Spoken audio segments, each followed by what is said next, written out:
ఒక దీపం ఒక గదికి వెలుగునిస్తుంది, కానీ చదువుల దీపం ఒక కుటుంబాన్ని రూపురేఖల్ని మార్చేది. నేను డబ్బు ఖర్చు పెట్టేది పెట్టుబడి. నా రాష్ట్రంలో ఉన్న నా పిల్లల మీద నేను ఎవడో ఒకడు ఇంజనీరో, డాక్టరో, కలెక్టర్ వంటి పెద్ద పెద్ద చదువులు చదివినప్పుడు ఇప్పుడు తలరాతలు. చదువు రాని వారు సున్నా అని చెప్పే పిలుపులు రావాలి. English is not become luxury today, English is become necessary. చదువుల గురించి ఇంతగా ఆలోచన చేసే ముఖ్యమంత్రి బహుశా ఎవరు ఉండరే. వాడికి పంపించండి, బ్రతుకులు మారే రోజులు దగ్గరలోనే ఉన్నాయి. అన్న ఉన్నాడు, మీ పిల్లలను మీ మామ చదివిస్తాడు అని చెప్పి హామీ ఇస్తా ఉన్నారు.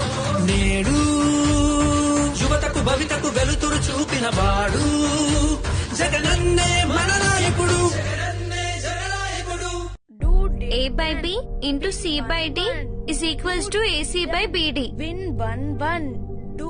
ఈ నెల వడ్డీ 1000 రూపాయలు. సరే, మరి అసలు 10,000? ఇంత వడ్డీ కట్టా, ఎంతో కొంత తగ్గించొచ్చుగా. చీటింగ్ చీటింగ్ చీటింగ్ ఏంటి? అవును, అసలు మనీ ఎంత? 10,000. మరి మా నాన్న 1 year లో కట్టిన వడ్డీ 12,000. సో ₹2 వడ్డీతో మొత్తం 2,400 ప్లస్ అసలు 10,000 is equals to 12,400. 12,400 మైనస్ 12,000. 400 ఇస్తే నీ బాకీ చెల్లు. వావ్, ఏం తెలివి. మీరే కాన్వెంట్? గవర్నమెంట్ జగన్ మామ బడి. అమ్మ బడితో గవర్నమెంట్ బడి సూపర్. కాన్వెంట్ కన్నా బాగా చదవచ్చు. యూనిఫామ్స్, బుక్స్, లంచ్ తో పాటు అమ్మకి సహాయంగా 15,000 ఇస్తున్నారు మా సీఎం జగన్ మామ. కదమ్మా? అమ్మ ఒడితో బిడ్డల బతుకులు బంగారం. జగనన్న చిరునవ్వుతో ప్రతి తల్లి మోములో ఆనందం. దేశ చరిత్రలో తొలి సంచలనం అమ్మ ఒడి.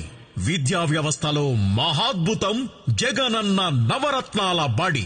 దాదాపు 84 లక్షల మంది పిల్లలకు లబ్ధి చేకూరే విధంగా 44,48,865 మంది తల్లుల ఖాతాల్లో 6,673 కోట్లు జనవరి 11న జమ చేయనున్న జగనన్న ప్రభుత్వం.